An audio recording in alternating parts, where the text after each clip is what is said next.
Oyo village Mabaya Tatu. Toza déjà wa 3e semaine. Tovandi na village Mabaya Tatu. Yango oyo eza na ba 596 km kolongwa Kinshasa. Pona komona 622 oketi Kikwiti. Yango tala kaba camion ravita ya kaba population nyonso kuna pona biloko kolia. Yango ekangami. Oye futaka ba péage koleka ba 1 million et quelque. Pona ba péage ba droit nyonso ya nzela. Donc soki pe président de la République a bien zoke na village natal na ye na motuka. Nzela koleka yango yo. Metala ita ezali. Yango yo national numéro 1.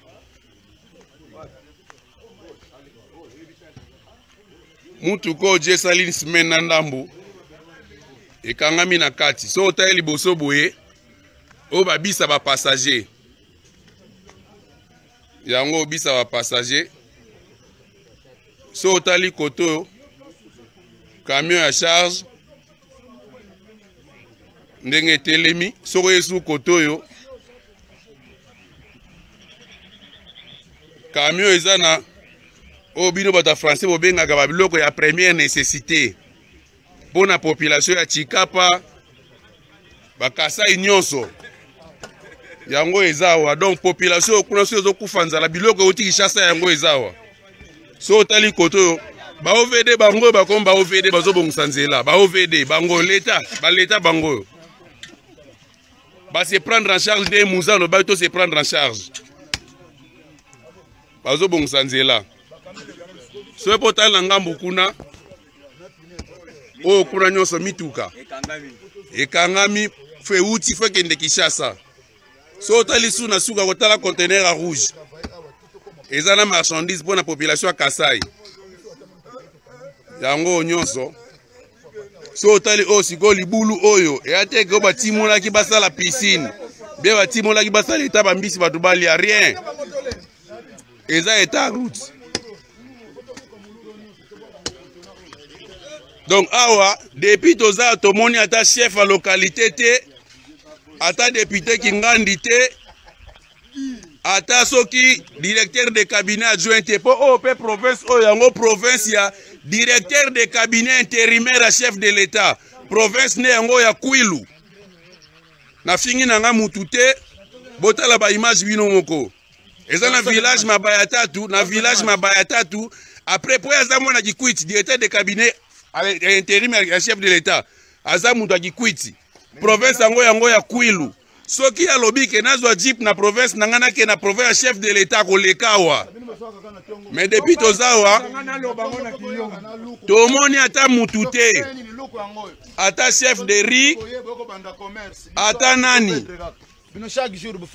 mais bota la popi tabana mikyo mwana oyo asaliso 4 jours asokolite alete ata mutu assisté tata na biscuit azate pour les gars Kikwiti ofutaka 25,000 na mutuka moko pona mairie ya Kikwiti pour les gars mutuka eleka bitambi ya mutuka eleka na Kikwiti ofutaka 25,000 francs mais maire wa mpe tomoni ete po mbongo tofutaki ye atokangami foner koloba te nalingana tu na chef de l'État question directe pana yota etanzela ndenge ezali foner biso oliambongo afeya foner te tofutaka foner chaque voyage tala état chef de l'État pardon avec tous les respects tala état nzela ezali o population na votaki yo parce que ezomona po comme na ba siège ya ba institution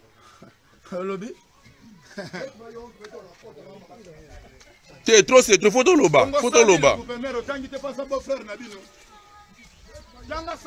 moni population eza na kati ya esobe tala de part et d'autre ndako ezate pas 100,000 à gouverneur pas 100 frère na bino 100,000 aller 100,000 retour lobake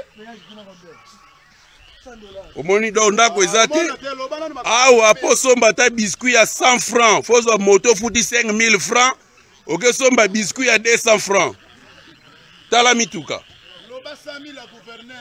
Mais mukolo mituka oyo afuti ba droit nyonso kobana na péage mairie de la ville 25 000 francs gouverneur pour mutuke le kazana droit ya 100 000 francs aller-retour 200 000 pour mutuke le ka 100 000 tango kende 100 000 en retour au foudi 100 000 okay. C'est combien 200 000 ok après péage combien fourneur ta l'état nzela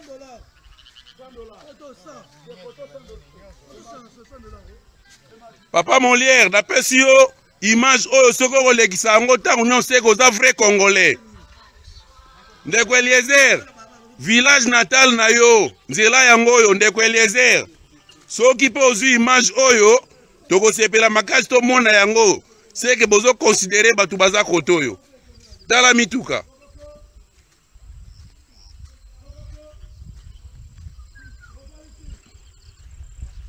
village Mabaya tatu ba 597 km ya Kinshasa o nyonso bomona kuna mituka moye bouger kuteya te na bana mike baza koto une semaine baza ndenge mona bana ba ministre baza na Kinshasa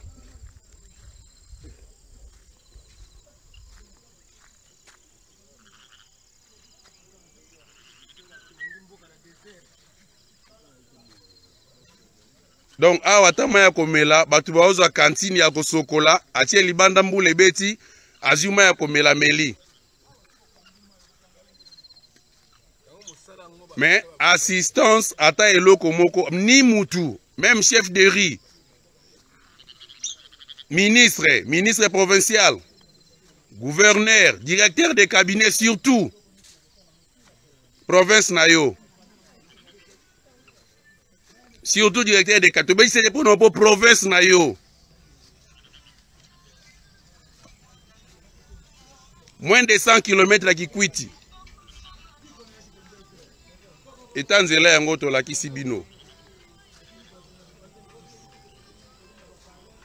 ndeko Eliezer yo mwana ko lopangu ta lopangu tata na bino ndenge ezali si c'est vrai oza mwana ko lopangu to mona ba image oyo ozwa acte image oyo olakisa nzela même yo lobi ok na village na yo okoleka nzela o ndeko Eliezer yo oza mwana ko lopangu toyoka obeta sete toyoka obeta sete na population tuta bana mike bazawa tala mwana muke tanenga lembi ozomona ndeko Eliezer yo mwana ko lopangu ta lopangu tata na bino ndenge komi tala ndenge ezali soko lobi o démarrer FJ na yo ata FJ no wana eza 4x4 otambola nzelo te. Ok, merci. Voilà par jour.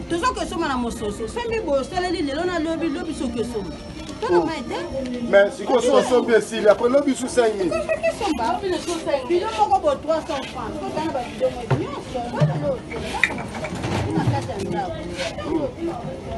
Bon, si on peut la lamba, on peut la soukander.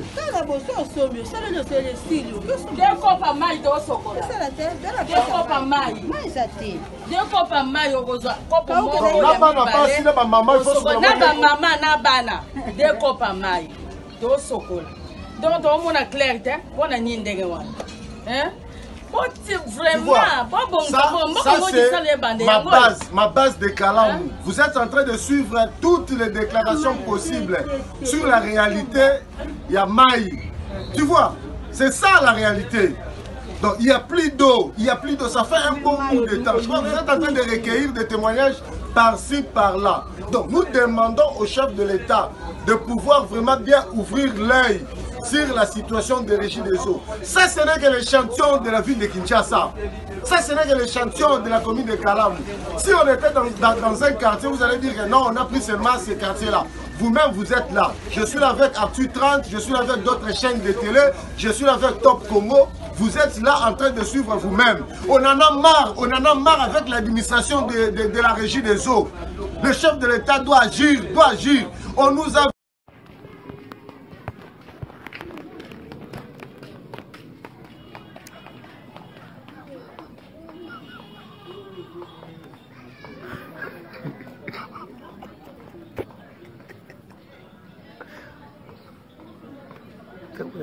Sekera mtu.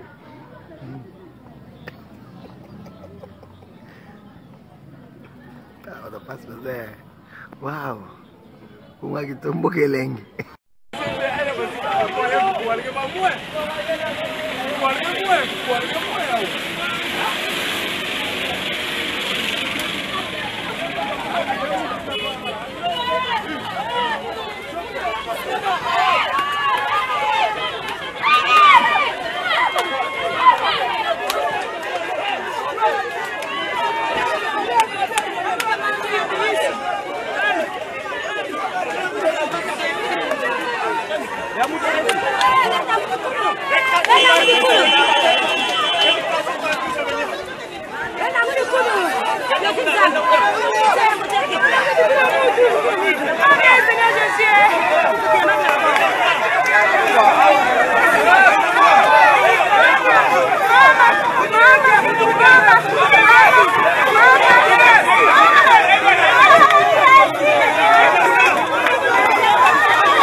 Jésus, papa tia buso babe kunaka ba telefone.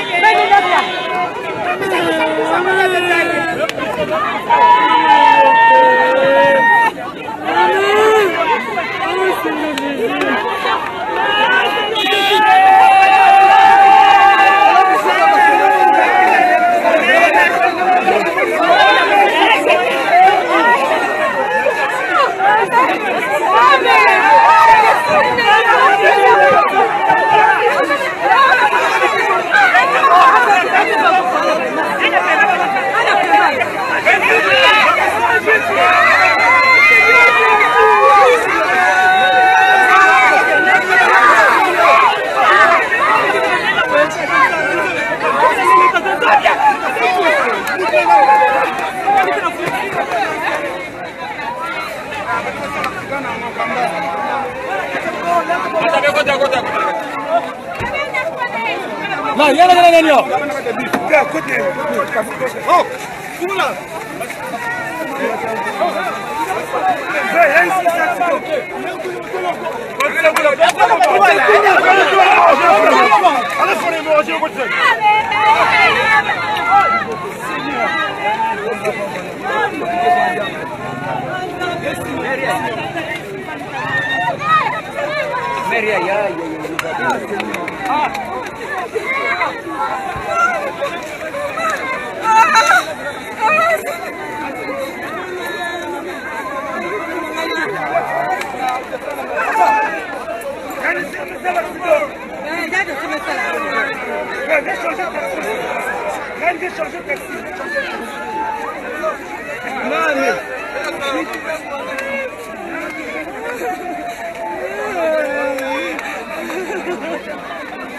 Oh, Jésus!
Mais Dieu m'a plus amené, mais mon minute en taxi, elle a manima. Ça va.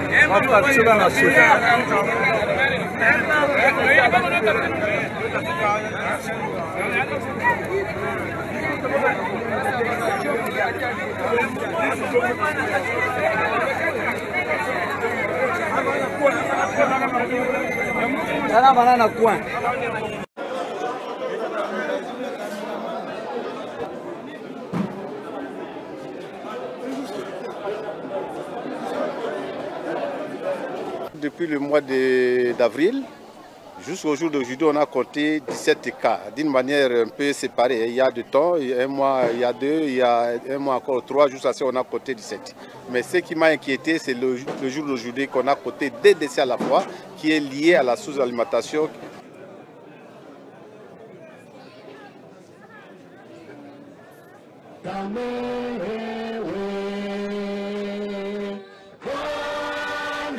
Yale ndio mazuri yake. Acha niwaambie kijana mmoja.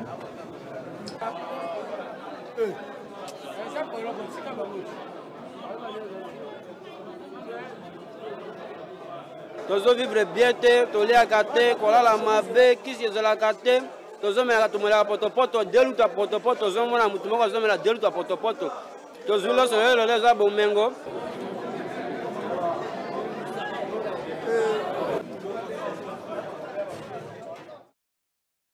Vous imaginez, si on est formé sur notre propre territoire, nous sommes le fils du territoire et on dote des armes et comme on parle le même langage et on se maîtrise bien, dans moins de quelques matins, on peut finir avec l'hémorragie qui coule chez nous à Beni. Vous imaginez, la jeunesse de la région de Beni maîtrise presque très bien cette région de Beni. On connaît Mamové, Ouicha, Loselose, Alungupa. Il est vrai que l'ennemi peut déjouer nos voyages soldats sur terrain parce qu'il ne maîtrise pas bien tous les coins et les sentiers qui se trouvent sur terrain. Mais quand nous, on va nous associer, on nous dote des armes, on nous fait de PKM, ne vous affectez pas. Dans moins de 6 jours, on peut finir. Si nous formons notre bataillon, et bataillon de 2000 jeunes ou 1500, ça nous choque chaque jour. Notre économie a baissé, nous sommes devenus très pauvres et ça nous embrouille vraiment du jour au jour et nous sommes vraiment fatigués. C'est ainsi que, comme fils du terroir, on se lève, nous voulons prendre les armes et cette fois-ci pas passer par la voie illégale, passer par la formation dans notre région pour aider, qu'à soit peu nos phares de ceux qui sont en train de mourir sur le chat d'honneur. Ces cas de massacre, c'est trop. Nous ne voulons pas finir cette fois-ci 2021 dans le viol, dans le kidnapping et dans les incendies, hôpitaux, choses. Cette fois-ci, nous voulons qu'on nous autorise de prendre les armes pour aider le militaire, ça passer par le voie illégale. Oh, chérie Dani. Hey, wakuengeleka wanyi Dani wanyi mem. J'ai manqué quoi à dire. Ngahangi toni cha kwamba. Mais toi-même, tu veux voir. Kadi wewe nkayebe udi mumanyi. Parce qu'on nous dit. Bwalu bajibamba ni. La Bible nous dit. Mukanda nzambi di utuambile ni. Que la femme est son mari. Jitunga didi tuambile ni. Qui trouve la femme trouve la bonheur.